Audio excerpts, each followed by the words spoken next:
એક વાત કહું ભાઈ, મેં ગયા ભાવમાં કેટલા પુણ્યના કામ કર્યા છે કે આ ભાવમાં મને બાપ જેવો મોટો ભાઈ મળ્યો. સાચું કહું ગોરા તો મને કાંઈ હોઈજો જ નહીં. ગોવિંદને ભૂખા પેટે રડતા જોઈને મને એમ થયું કે તારી જીદના કારણે મારો ભત્રીજો હું કામ ભૂખ્યો રહે. તમારી હંધી વાત સાચી મોટા ભાઈ, પણ હું તમને એક વિનંતી કરું છું, હું બીજી વાર ન કરતા.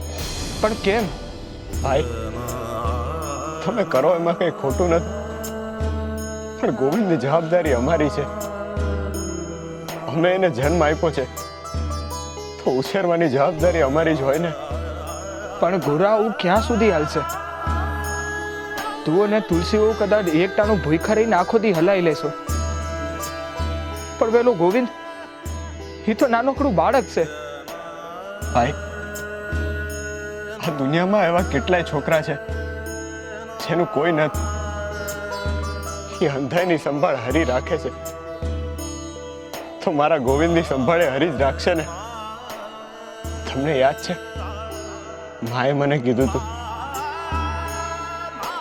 હું જ્યારે જન્મતો ને ત્યારે પીવડાવવા માટે દૂધ નતું, તો માં હરે કૃષ્ણ બોલીને મને પાણી પીવડાવતી હતી, તોય મને કાંઈ નતું થયું. તો આપણા ગોવિંદને તો કાંઈ નહીં જ થાય ને. અને ગોવિંદ તો ભાગ્યશાળી છે, એના પર હરિની કૃપા છે ને મોટા બાપાના આશીર્વાદ છે. હારું ગોરા, હવેથી તું જે કે ને એ જ સાચું. પણ ભાઈ મને એક બીજી વાતની મૂંઝવણ છે. હું કરું મને ખબર નથી પડતી. બોલ ને ગોરા, હું મૂંઝવણ છે? કાલે મારે ઓલા ગોકુળનાથ પાસે જવાનું છે, એનો સહાયક બનીને માટલા ઘડવા માટે. પણ ગોરા તું માટલા ઘડીશ કઈ રીતે?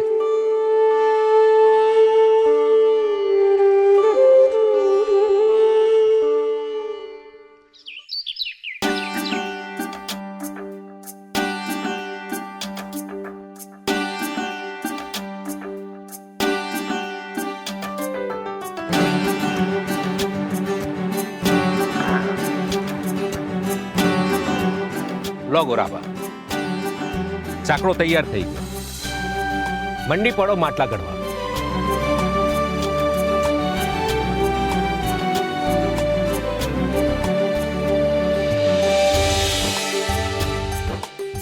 હે ભાઈબંધ, મારી હારે રહેજે. હરે કૃષ્ણ હરે કૃષ્ણ.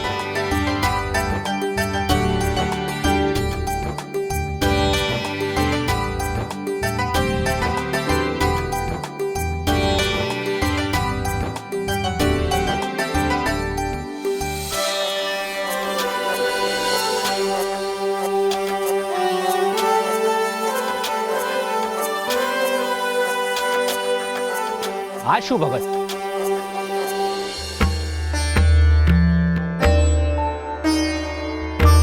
જોયું ને શેઠ, મારા હાથથી મૂર્તિ જ બની જાય છે. મને માટલા ઘડતા નથી આવડતા. ભગત,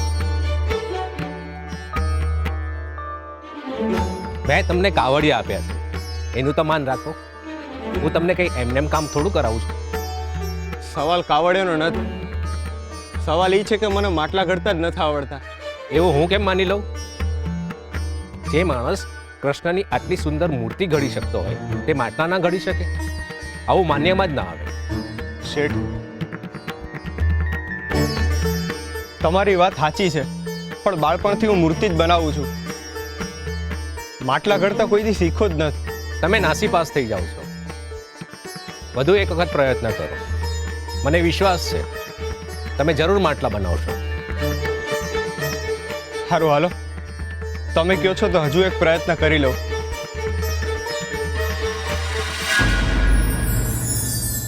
આનંદ. આનંદ શબ્દ ખૂબ જ ઉત્તમ અનુભૂતિ આપે છે. આનંદ એ આત્માનો સ્વભાવ છે. આનંદના ઘણા પ્રકાર હોય છે. આનંદ સાથે ઘણા ભાવ જોડાયેલા હોય છે અને આનંદનો પ્રકાર એની સાથે જોડાયેલા ભાવને આધારે જ નક્કી થાય છે. જેમ કે નિજાનંદ. સાધુ સંતો અમુક કાર્ય કોઈ પણ પ્રકારના ભૌતિક વળતરની અપેક્ષા વિના કરતા હોય છે. એ ફક્ત એવા જ કાર્ય કરે છે જે એમને આનંદ આપે છે. એ જ રીતે નિર્દોષ આનંદ, જેમાં કોઈની પણ મજાક, કોઈની ટીખળ કે એવી કોઈ જ રીત નથી હોતી જેમાં કોઈને પણ સહેજ પણ દુઃખ પહોંચે. એ જ ઉત્તમ આનંદ છે. જેમ કે બાપાને માટી ખૂંટા ખૂંટા ભજન ગાવાનો આનંદ આવે છે, એમ જ ને.